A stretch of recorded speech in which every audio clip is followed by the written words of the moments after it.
Okay, so you're looking at the third line, second measure. Play that.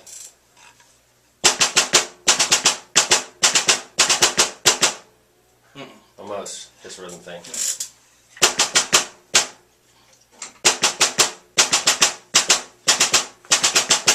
Yeah, so you want to make these a little bit more even. So the way that I like to do it is pretend each beat has 2 beats inside of it.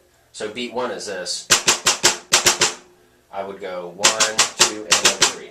1, 2, and then 1. And if you use that counting system, that'll help you make these notes accurate, like they're supposed to be. Play that. Okay, and then beat 2, 1 E, 2, and then 1. That's how I would count it. 1 E, 2, and then 1. Try that. Okay, and then third beat would be 1 and then 1. Good. So it's sort of like, right now we're in 4/4. So if we said we were in 8/8, for instance, you could do 1, 2, and then 3 E, and 4, and 5, and triple 6. Is a way that you could count it. But if we just make it simple on us, just divide it into like just 2 beats, groups of 2 beats. 1, 2, and then 1. 1 E, 2, and then 1. 1 and then 2, 1. That's how I do that. So work on that at home. That makes sense, right? Yes, sir. Okay, cool. All right, so third measure of the third line. Play that.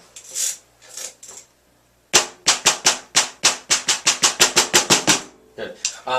I felt like your triplet was a little slow.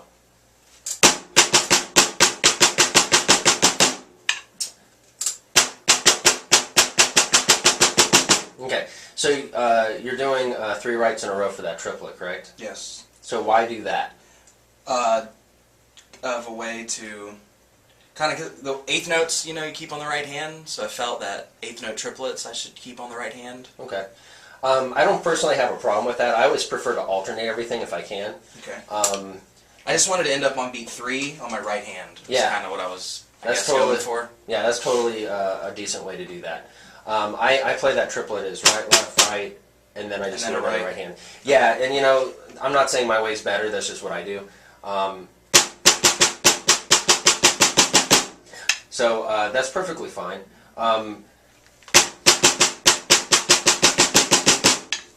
Yeah. Kind of the cool thing about playing it all with your right hand, you may be able to play those 3 notes more accurately and with consistent sound quality as well, since you're doing it all with the same hand. So it's a little riskier when you do an alternating sticking.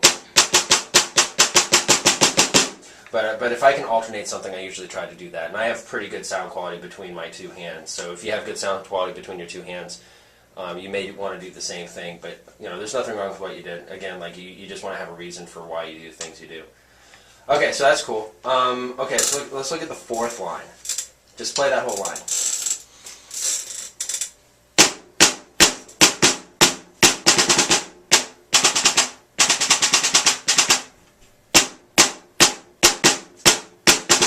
Okay, yeah. All right, so you're doing a lot of just right, 3 right hands in a row. That's how you did it, right? Okay. That's fine. Here's something else to consider. When you do 3 rights in a row, that presents a certain visual element. If you do alternating sticking, it's a little bit different visually. So if we take and look at this from a different perspective, let's say you're not just playing this for a microphone, or you're not just playing this for someone to listen to. Let's say you're actually performing it for somebody to watch. Because they do look different, whether you're doing 3 rights in a row or alternating your hands, it presents something different visually. So you kind of want to think about, okay, what does this look like to the person who's watching me play? I tend to want to alternate everything if I can. It just makes everything more visual. But if I'm playing with like a group of other people that are playing the same thing I'm playing and I want it to be uniform, then like things like playing 3 notes on the right hand can look really cool. For instance. So in a concert piece like this, that's a solo piece, like I tend to just want to alternate everything if I can. I feel like it just does a little bit more visually. But that's just my opinion. Okay, so here you got fortissimo, and then mezzo forte, and then fortissimo. So you have 3 types of louds that need to be very different.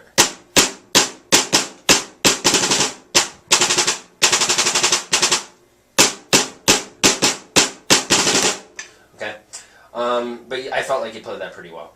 Okay, so the next line, 1, 2, 3, 4, fifth line.